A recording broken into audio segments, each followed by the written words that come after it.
My name is Tyler Graves. I'm 41 years old, and until last month, I thought I was a decent brother. I didn't always get along with Emily, my younger sister. We were close as kids, but somewhere between college and careers, distance crept in. Different cities, different circles, different lives. But we stayed polite. She texted on my birthdays. I checked in on holidays. We weren't close, but we weren't strangers either. When I got a promotion last year and had to move overseas for work, I asked her for one favor. Can you keep an eye on the house while I'm gone? Dad built that house with his own hands. 3 bedrooms, wraparound porch, backyard big enough for 3 generations of memories. It was more than property, it was family. Emily agreed right away. Said she'd water the plants, collect the mail, keep the soul of the place warm. I left her the keys. Left the country. Trusted her. I was 8 months into my new job in Singapore when a high school friend sent me a blurry photo. Congrats to your sister. Wild wedding. Your place looks amazing. I stared at it for a full minute. It was a shot of my backyard. Freshly strung fairy lights. Folded white chairs. A massive white arch with flowers draping over the top. And right beneath it, Emily in a wedding dress. I zoomed in. Standing next to her was Colton, her boyfriend or ex-boyfriend, I thought. I hadn't even known they got back together, let alone engaged. But none of that hit me as hard as the detail in the corner of the photo. The for sale sign, pulled up and hidden behind the tool shed. I called Emily. Straight to voicemail. I called again. Nothing. I sent a text. Did you just get married at my house? No answer. 10 hours passed. Then came her reply. We were going to tell you. It just happened fast. You're never around, Tyler. That was it. No apology. No explanation. Just a vague excuse wrapped in entitlement.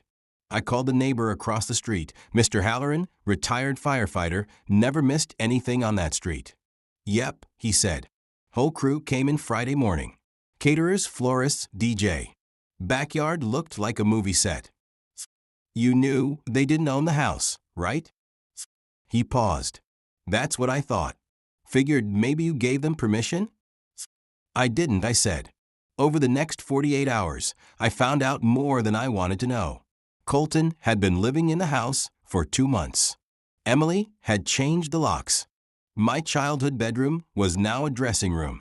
The guest room turned into a beauty prep station for the bridesmaids. But the worst part? She used my late father's tool shed as the bar.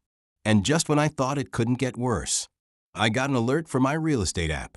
New listing created for 217 Fletcher Road, .my address. I opened the link. Active listing. $415,000. Agent name, Marissa Cole. Photos of the interior, backyard, even the garage. It was my house. My name was still on the deed. And no one had asked me a damn thing. I didn't get angry. I got methodical. I booked a flight home. Contacted the real estate agent. Verified ownership through the county office. And quietly called a buyer I trusted from a few years back. If Emily wanted to play house, then I'd show her who really owned the keys. I landed in New York on a Thursday morning. Didn't tell anyone. Didn't post a thing. Didn't even rent a car under my real name. I stayed at a motel 5 miles from the house, the kind of place with plastic key cards and vending machines that always ate your quarters. It was perfect. Quiet, anonymous, invisible. Because I wasn't home for a visit. I was here for clarity. That afternoon, I parked across the street from the house and watched. Emily's SUV was in the driveway. Colton's beat-up white truck was next to it. Lawn was freshly mowed, probably by a service I paid for. I stayed in the car for almost an hour. At 3:10 p.m., someone came to the door. A woman in a navy pantsuit, holding a clipboard and a leather folder. The agent. Marissa Cole. She shook hands with Emily and Colton, then walked around the property with them, snapping photos, scribbling notes. At one point, she pointed to the back deck. Emily nodded and smiled. Like she owned it. Like she built it. They didn't see me. But I saw everything I needed. That night, I called the county clerk. "Hi," I said. "I'm looking to verify the deed status for 217 Fletcher Road." The woman typed for a moment. "Yes, we have it on file. Property owner, Tyler Graves. Sole ownership. No liens. No pending transfer." That was all I needed to hear. I hung up and smiled. The next morning, I walked into the real estate office listed on the flyer. Marissa Cole was there, seated behind a desk with fake succulents and a coffee first, deals later mug. I introduced myself as someone interested in the property on Fletcher. She perked up immediately. "Oh, great. Beautiful home. Huge lot. Quiet neighborhood. The sellers are very motivated." "Sellers," I repeated. "Plural?" She nodded. "Young couple. Just got married, I think. The wife's brother owns it, or did, but it's already in the process of closing." My eyebrow lifted. "Really? That's interesting." She kept talking. Something about paperwork, disclosures, open house scheduling. I didn't interrupt. Just smiled and said, "Mind if I take a look at the place this weekend? Say, Saturday?" She lit up. "Absolutely. Noon works?" "Perfect," I said. "Looking forward to it." I walked out of that office with two things. Her business card. Confirmation that Emily was lying to everyone, not just me. Because legally, there was no pending sale. Not without my signature. And she didn't have it. That night, I emailed my real estate contact. Robert Blake. Old friend. Quiet. Discreet. The kind of guy who closes deals with no noise. I sent him the deed, the photos, the appraisals, everything. Then I gave him the green light. List the property. Effective immediately. No contact with current occupants. I'll handle the notice myself. His reply came 6 minutes later. "Got it. Cash only, quick close. Let's clean this up." By Saturday morning, the house was listed online. Same address. Same photos, mine this time. Same agent's name? Nope, Robert Blake, private seller contact only. Emily's listing? Gone delisted. Buried. And right before their open house started, I dropped off a certified letter on the doorstep. Not to Emily. Not to Colton. To occupants at 217 Fletcher. Because legally, that's all they were. Inside was a simple notice. This property is now under contract with a new buyer. You are not the legal owners. Further occupancy will be treated as trespassing after title transfer. Formal notice of eviction pending. I signed it. Full name. Black ink. The way Dad taught me. Then I drove away. Didn't even look back. Because the real fun? That was coming next. It didn't take long for Emily to realize something had shifted. I know this because on Sunday morning she called me. Not text. Not voicemail. An actual call. I didn't answer. She left a message. "Hey, just wondering if you've been home lately? I saw a listing online and it looked like your house. Just wondering if maybe it's an error or a scam or something. Give me a call?" Her voice sounded too light, like someone trying to sound casual while holding her breath. I didn't call back. Instead, I pulled up the new listing for 217 Fletcher on Robert's site. Status, under contract. Closing date, pending within 7 days, and just beneath that, inquiries from current occupants or prior unauthorized sellers will be ignored. Blunt. Clean. Legal. By Monday, she'd called twice more. Colton even tried messaging me on Instagram. "Yo, man, I think there's some mix-up with the house sale. Can we talk?" I blocked him. That evening, I sat in my motel room eating a cold sandwich while watching the security footage from the porch camera. One I'd forgotten even existed until last week. Turns out, Emily forgot about it too. I watched her expression as she picked up the certified letter. At first confused, then concerned, then quietly furious. She showed it to Colton. He shrugged like it was junk mail. She didn't. She knew. She walked back inside with a kind of posture that says, "We're in trouble." Tuesday morning, she finally snapped. My phone buzzed with a long panic message.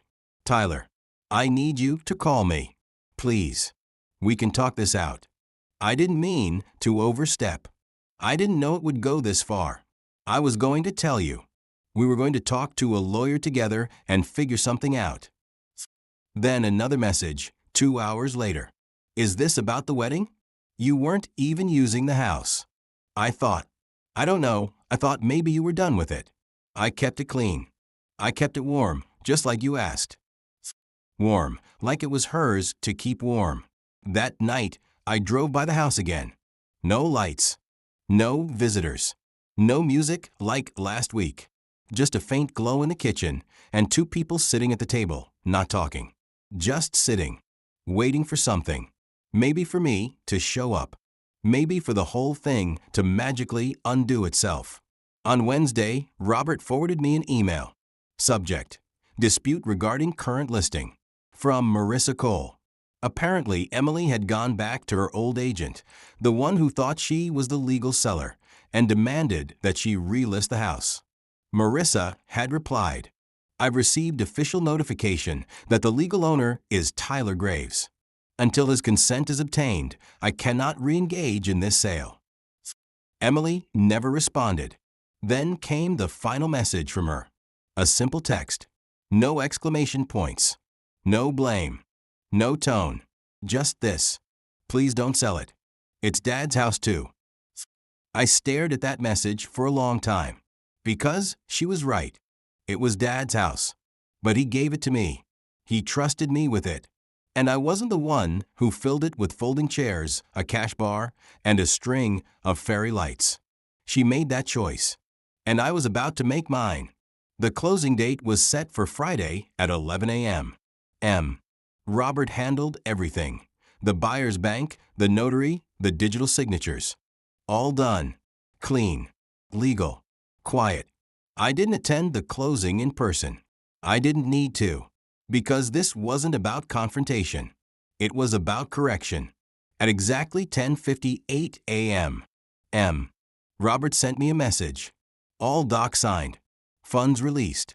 Title officially transferred. Just like that. The house was no longer mine. Or Emily's. Or Colton's. It belonged to a retired Navy engineer named Mr. Whitmore, who paid in full cash. His moving truck was already scheduled for Saturday morning. I stood across the street at 11:02 a.m. Same car. Same coat. Same silence. Emily was inside.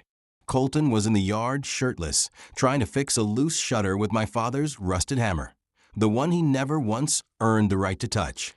I almost smiled. At 11:10 a.m., a sleek silver car pulled into the driveway. Out stepped a woman in a charcoal blazer holding a clipboard and a document folder. The buyer's attorney. Emily opened the door and stepped out onto the porch. They spoke for less than 20 seconds. I couldn't hear them, but I could see the shift in Emily's body language. That moment her shoulders stiffened, her hands dropped, and she looked down at the envelope like it was a death notice. She turned toward Colton and shouted something I couldn't make out. He dropped the hammer. She stormed inside. He followed. The door slammed shut. They stayed inside for almost 30 minutes, probably searching the documents, calling Robert, getting no answer, checking the deed, seeing my signature, seeing the buyer's signature, seeing the finality. I waited, not for drama, but for the moment the front door opened again. It did at 11:47. Emily stepped out, phone to her ear. She paced the porch, fast, frantic, not crying but close. She didn't see me, didn't look toward the road, just said one sentence loud enough for the wind to carry. He actually sold it. He really sold the house. And that was all I needed. That evening, I sent her one final message. Short, clear, not cruel. I trusted you with something that mattered. You turned it into a stage. Now it belongs to someone who respects it. We're done. No response. No reaction. Just silence. Which, for the first time in weeks, finally felt earned. Saturday morning, the moving truck pulled up. Emily and Colton were still there. Still hoping, maybe, that someone would undo it all. They watched as boxes rolled up the driveway, none of them theirs. The new owner shook hands with the driver, gave a polite wave to the neighbors, walked up the steps and into his house. Colton stood frozen on the sidewalk. Emily turned her back and walked down the street. No bags, no car, just her and the weight of what she'd lost. I never saw them again, never wanted to. And, if I'm being honest, I didn't sell the house to hurt them. I sold it to remind myself who I was. Someone who doesn't yell, doesn't fight, doesn't threaten, just waits, watches, and finishes the story his own way. 2 days after the house was sold, I drove back one last time. Not to spy, not to gloat, just to say goodbye. The new owner had already moved in. The porch light was on. Fresh curtains hung in the front windows. And a red ceramic coffee mug sat quietly on the railing, exactly where my father used to leave his every morning. I sat in my car and stared at it. And for the first time since this whole thing began, I felt peace. That house wasn't just lumber and drywall. It was baseball games in the backyard. It was burnt toast on Sunday mornings. It was Dad's hammer hanging on a bent nail above the workbench. It was the smell of oil and rain on the garage floor. The creak in the second step going upstairs. The way the screen door never quite latched unless you pulled it just right. It was ours. Until it wasn't.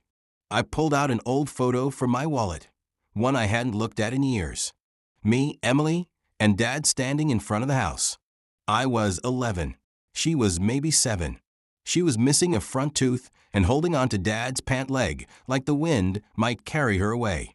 Back then, the idea of betrayal didn't exist between us. Only tree forts, bike races, and hot chocolate in the winter. I didn't hate her. Even now, I was disappointed. Sure, but hate? No, because hate means you still expect something. Still hope. And I didn't. That part of us ended with the click of that front door, when she turned my trust into an altar and called it her own. Dad always said, people show you who they are when they think you're not watching. Emily showed me, and I believed her. I stayed parked across the street for a while, watching the sky darken and the windows glow warm. There was something satisfying about knowing the house was in good hands now. Mr. Whitmore wasn't family, but he respected legacy. He knew what walls remembered. Before I left, I stepped out of the car and walked to the sidewalk, not onto the property, just far enough to see the house from the right angle. I whispered, almost without thinking, "Thank you." To the house, to the memories, to the part of me that stayed there, waiting to be reclaimed. Then I turned, got in the car, and drove away, not with regret, but with something rarer, closure. Because some homes aren't meant to be kept forever. Some are meant to be protected until the right moment comes to let them go. And I protected mine. It was a rainy Wednesday morning when Emily showed up at the motel. No warning, no message, just knocked on the door. I opened it, expecting housekeeping. There she was, hair soaked, jacket clinging to her, eyes that hadn't seen rest in days. I didn't say anything. Just stepped aside and let her in. She stood in the middle of the room like she didn't know what to do with her hands.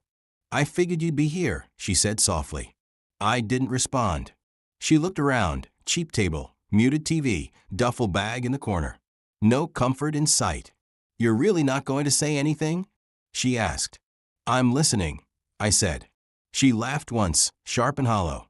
"Colton's gone," she said finally. Packed his things and left Sunday night. Guess the dream ended when the porch light changed. I stayed quiet. She sat on the edge of the bed and stared at her hands. "I wasn't trying to take it from you, Tyler," she said. "I just wanted to feel like it still belonged to both of us." "It didn't," I said calmly. Her eyes lifted, hurt flashing through them. "It used to." "Yeah," I said. "Before you turned it into a wedding venue, without asking." She exhaled sharply. "I thought if I told you, you'd shut it down. I thought you wouldn't understand." "You were right." The silence sat heavy between us. Then she said it. "I miss Dad." My jaw tightened. We all do, I said. But you don't honor someone by stealing what they left behind. Tears welled in her eyes. I didn't think you'd come back. That's the problem, I said. You counted on me staying gone. She reached into her coat and pulled out an envelope. I wrote something, she said, placing it on the table. It's not an apology. It's not an excuse. It's just what I needed to say. I didn't touch it. She stood. I'll go. I walked her to the door. Right before she stepped out, she turned to me. Are we done forever? I looked her in the eye. We were done the moment you used Dad's shed to serve beer. That hit her harder than any shouting ever could. She nodded once and left. I sat down, looked at the envelope, then slid it into the drawer without opening it. Because some truths don't need words. They already happened. I laid back on the bed, listened to the rain tap against the window, and felt something unfamiliar. Not relief, not vengeance, just stillness. A week later, I left the motel and drove east. No map, no destination, just the hum of tires against the road and a playlist Dad made before he passed. All old country tracks and quiet acoustic songs with too much harmonica.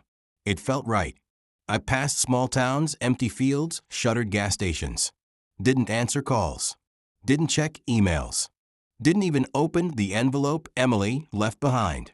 It stayed in the glove box, unopened, untouched. Not out of anger, out of closure. Because I didn't need to hear her side anymore. I'd lived through enough of it. Somewhere outside Asheville, I stopped for coffee. The barista smiled when I ordered. Long drive? Just a long story, I said. I sat outside with my coffee, watching the early light stretch over the hills. For the first time in months, I didn't feel the need to fix anything. I didn't feel responsible, didn't feel used, didn't feel bitter, just still. I checked my phone only once to confirm that the funds from the house sale had hit. They had. I closed the app and never opened it again that day. Because money wasn't the point. Control wasn't the point. It never was. It was about reminding myself who I was. A man who doesn't scream when he's betrayed. Who doesn't post his pain for sympathy. Who doesn't make threats. Who doesn't beg for closure. A man who waits, plans, moves, and ends things on his terms. By late afternoon, I found a small cabin on a rental site. No neighbors, no noise, just trees and time. I booked it for 3 weeks. Bought groceries, a notebook, and a hammer. Started building a small deck out back with no real plan. Just wood, nails, and silence. And that's where I stayed. For a while. Long enough to remember that peace isn't something you chase. It's what shows up when you finally stop talking to ghosts. I never heard from Emily again. Never needed to. Some people drift. Some people disappear. Some people only exist in your story to show you where your boundaries end. She was all three, and I was done carrying her weight. One evening, I walked to the edge of the woods behind the cabin and burned the envelope. Not in rage, but in release. I watched the edges curl. The words I never read disappear into ash. It didn't feel like loss. It felt like space. I didn't lose a sister. I let go of someone who let go of me a long time ago. And honestly, that kind of freedom is worth every square foot of the house I left behind.